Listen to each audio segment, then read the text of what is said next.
Channel. आज हम शुरू करने वाले हैं करिकुलम यानी कि पाठ्यक्रम। यह आपका 2 वीडियो में ख़त्म होगा। ये थोड़ा लंबा चैप्टर है, तो चलिए शुरू करते हैं बिना किसी देरी के। इससे पहले हमारी काफ़ी सारी वीडियो आ चुकी है, आप जाकर चैनल पर देख सकते हैं। प्लेलिस्ट मैंने बना दी है जिसमें आपको सारी ही वीडियो जो DSSP के आपके नोट्स हैं उनकी सारी ही वीडियो मिल जाएगी। इम्पॉर्टेंट सीरीज़ है, आप देख लीजिए, आपको ज़रूर मज़ा आएगा। चलिए चलते हैं। करिकुलम यानी पाठ्यक्रम जो है लैटिन भाषा का शब्द है। सबसे पहले ही क्वेश्चन का एक आंसर आपका निकल जाता है कि करिकुलम किस भाषा का शब्द है। अभी मैंने आपको कल भी पढ़ाया था, जब मैंने कल आपको बताया था उद्देश्यों के बारे में, जब मैंने टीचर सेंटर और चाइल्ड सेंटर के बारे में बताया था, तो यहाँ पर भी मैंने बताया था एक शिक्षा जो शब्द है वो शिक्ष धातु से मिलकर बना है, और यहाँ एजुकेशन जो है वो लैटिन भाषा का शब्द है। सेम आज भी करिकुलम जो है वो लैटिन भाषा का शब्द है। अभी आपने अगर KVS दिया होगा तो आपको पता ही होगा कि शब्द किस भाषा से लिया गया है। ये क्वेश्चन भर भर के आए हैं, हर एक शिफ्ट में ये क्वेश्चन देखने के लिए मिला है, चाहे वो एनालिसिस हो, चाहे वो करिकुलम हो, चाहे वो आपका एजुकेशन हो। तो करिकुलम जो है वो लैटिन भाषा का शब्द है। करिकुलर शब्द से बना हुआ है जिसका अर्थ है दौड़ का मैदान। ये भी क्वेश्चन आपका आया हुआ है। वे सभी शारीरिक तथा गैर शारीरिक अनुभव जिन्हें बच्चा विद्यालय में प्राप्त करता है, वह सब पाठ्यक्रम है आपका। ठीक है, जो भी बच्चा विद्यालय में प्राप्त करता है, चाहे वो को करिकुलर एक्टिविटी हो, चाहे करिकुलर एक्टिविटी हो, ये सारी चीज़ आपकी किस में आ जाती है, पाठ्यक्रम में आ जाती है। Difference between curriculum and syllabus.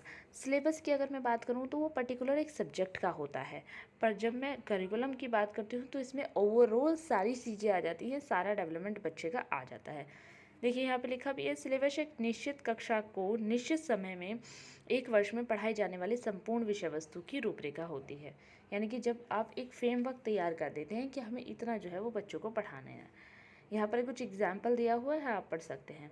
लेकिन अगर मैं करिकुलम की बात करूँ तो स्कूल मैनेजमेंट से रिलेटेड सभी चीज़ें होती हैं। स्कूल करिकुलर का ज्ञानात्मक पक्ष है, इसका एक भाग है। सिलेबस केवल बच्चों का बौद्धिक विकास करता है और करिकुलम के द्वारा ओवरऑल डेवलपमेंट किया जाता है। सिलेबस क्या करता है, सिर्फ बच्चे के जो बौद्धिक विकास है ना, अंडरस्टैंडिंग लेवल है, उसको देखता है, उसको रिफ्लेक्ट करता है। और करिकुलम के द्वारा हम बच्चे का ओवरऑल डेवलपमेंट करते हैं, चाहे वो को करिकुलर हो, चाहे वो करिकुलर एक्टिविटीज़ हो। साइंस में कोई टॉपिक निर्धारित कर लिया जाता है और उसे पढ़ाया जाता है, तो वो सिलेबस हो गया। पर जब हम साइंस को मैथ्स को साइंस के साथ, या फिर अपने डे टू डे लाइफ में मैथ्स और साइंस को कहीं ना कहीं खोजते हैं, तो वो हमारा क्या हो जाता है, करिकुलम हो जाता है। यहाँ पर एक एग्जाम्पल भी दिया हुआ है, साइंस में कोई टॉपिक निर्धारित किया जाता है, यह सिलेबस है। लेकिन स्कूल में कैसे पढ़ाया जाए, टीचिंग मेथड, टीचिंग स्ट्रैटेजी, ये सभी करिकुलम में शामिल होती हैं। चलिए आगे चलते हैं। सिलेबस जो पूरे साल में बच्चे को पढ़ाया जाता है, करिकुलम वो सभी एक्टिविटी जो स्कूल में कराई जाती हैं। को करिकुलर एक्टिविटी वो एक्टिविटी जो बच्चे के बौद्धिक विकास के साथ साथ अन्य आयामों पर सहायता करती है, जैसे physical development, mental, social, emotional, fine motor skill, gross motor skill. अगर मैं बात करूँ इनके स्टेप की, तो स्टेप कौन कौन से होते हैं, पाठ्यक्रम निर्माण के चरण कौन कौन से होते हैं। सबसे पहले होते हैं नीड की आवश्यकताओं का निर्धारण, कि किस आवश्यकताओं पर हमें पाठ्यक्रम का निर्धारण करना चाहिए, देश की आवश्यकता पर, समाज की, या बालक की खुद की आवश्यकता पर। ऑब्जेक्टिव की अगर मैं बात करूँ तो उद्देश्यों का निर्धारण किस आधार पर होना चाहिए, ऑब्जेक्टिव कैसे होने चाहिए कि बच्चा जो है वो अपने लक्ष्य को प्राप्त कर सके। तीसरा होता है आपका ऑर्गेनाइजेशन ऑफ कंटेंट, विषय वस्तु का संगठन, इसका सिलेक्शन कैसे होना चाहिए, आपको जो है फर्स्ट लेवल पर बच्चों को क्या पढ़ाना है, सेकेंड लेवल पर बच्चों को क्या पढ़ाना है, ये सारा निर्धारण कैसे होना चाहिए। अधिगम अनुभव का निर्धारण करते समय करिकुलम अनुभवों तथा पाठ्य सहगम या को करिकुलर क्रियाओं को भी शामिल किया जाना चाहिए। जब भी आप अधिगम अनुभव का निर्धारण कर रहे हैं तो आप उसमें करिकुलर और को करिकुलर दोनों ही एक्टिविटी को शामिल करेंगे। उसके बाद आ जाता है आपका मूल्यांकन। अंत करिकुलम का मूल्यांकन किया जाता है कि वह निर्धारण आवश्यकताओं और निर्धारण उद्देश्यों के अनुसार बना है या नहीं बना है। यहाँ पर एक आपको ट्रिक याद रखना है, NGOSE यानी कि need, goal, organisation, selection, evaluation. Need, goal, organisation, selection, evaluation. एक बार बोलिए, need, goal, organisation, selection and evaluation. चलिए आगे चलते हैं। Advantage of co curricular activity, क्या क्या एडवांटेज रहते हैं। सबसे पहला होता है, इससे बौद्धिक विकास के साथ साथ शारीरिक, नैतिक, सामाजिक, क्रियात्मक विकास भी होता है। डिसिप्लिन और लीडरशिप का गुण बच्चों में शामिल हो जाता है, बच्चों के ओवरऑल डेवलपमेंट में हेल्प करती है। नई चीज़ें और कार्यों में इंटरेस्ट डेवलप होता है। खोज के द्वारा सीखने की भावना डेवलप होती है, सहयोग की भावना इसके अंदर डेवलप होती है, बच्चे में क्रिएटिविटी डेवलप होती है, बच्चा क्रिएटिव बन जाता है।